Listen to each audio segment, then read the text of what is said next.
नमस्कार, तिखट तडक्यामध्ये आपले स्वागत आहे। आता नारळी पौर्णिमा येतेय, तर आपण आता त्यासाठी एक पदार्थ बनतोय, बेसन आणि नारळाच्या वड्या।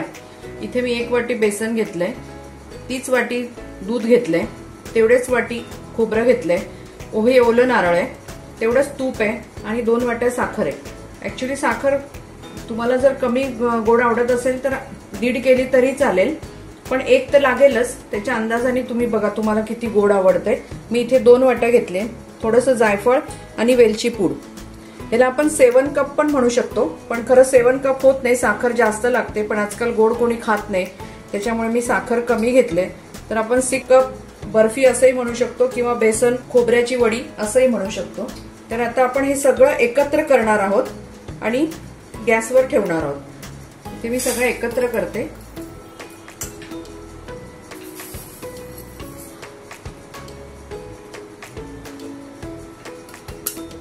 आपल्याला काही भाजायचं वगैरे काहीच नाही।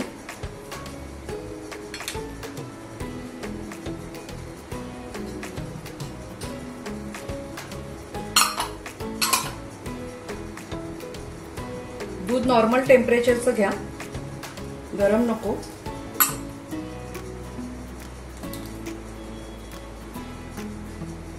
आता आपण हे सगळं मिक्स करून गॅसवरती ठेवूया।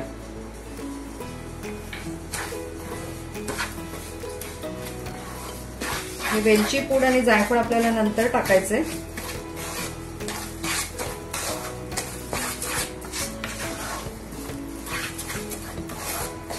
तुमच्याकडे गोड कमी खात असेल तर कमी घ्या साखर।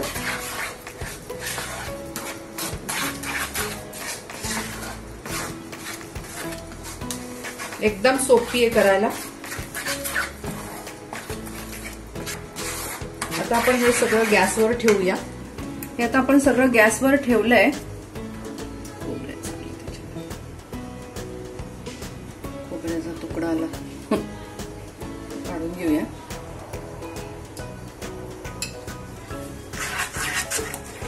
आता आपल्याला हे चांगलं शिजेपर्यंत आणि त्याचा गोळा होईपर्यंत मंद ह्याच्यावरती आटवायचंय।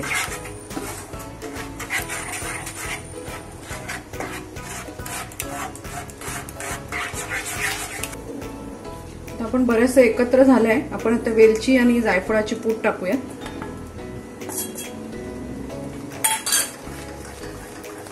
ते सारखं ढवळत राहायला पाहिजे, थोडंही लागता कामा नये खाली।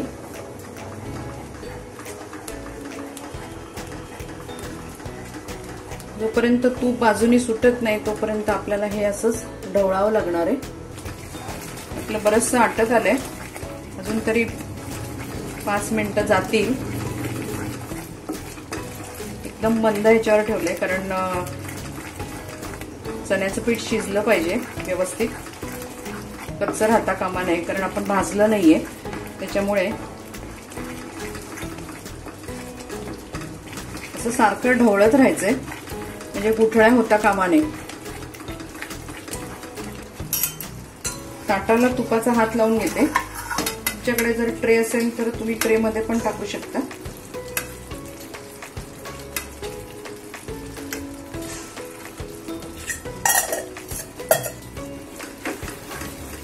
आळत आलंय बरचसं।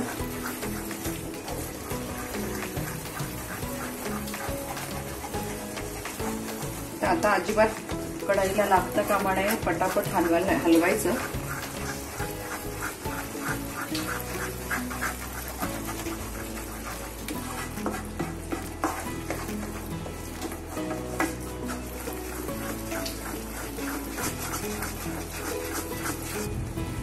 आपलं बरचसं आटत आलंय। आता आपण गॅस बंद करू, कारण ती जी गॅसची जी हीट आहे त्याच्यावरती आपला गोळा तयार होईल।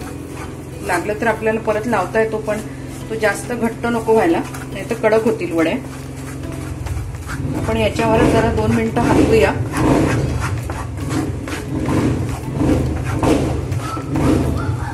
आपला छान गोळा झालाय। आता आपल्याला जास्त नाही करायचं, नाही तर त्या कडक होतील। थोडा वेळ लागेल त्याला वड्या पडायला, चालेल, पण कडक नको व्हायला।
थोडा वेळ लागेल वडी पडायला, कारण आपण ते जास्त घट्ट केलं नाहीये, नाही तर वडी कडक होईल. पण थोडंसं मी आधीच काढलंय,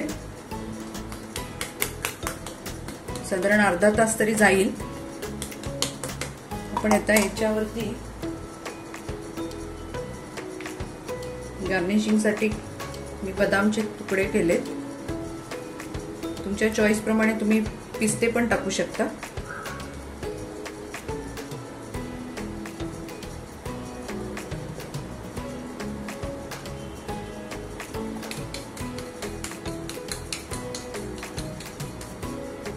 तर आपण ह्याला सेट होऊ देऊ.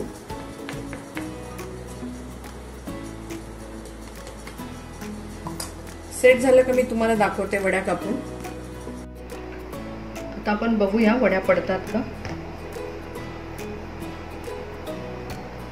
छान पडतात ते आता मध्ये कडक राहणार नाहीत, मऊच राहतील. थोडा वेळ लागतो सेट व्हायला. तुम्हाला आवडेल त्याप्रमाणे लहान मोठ्या पद्धतीने तुम्ही कापा.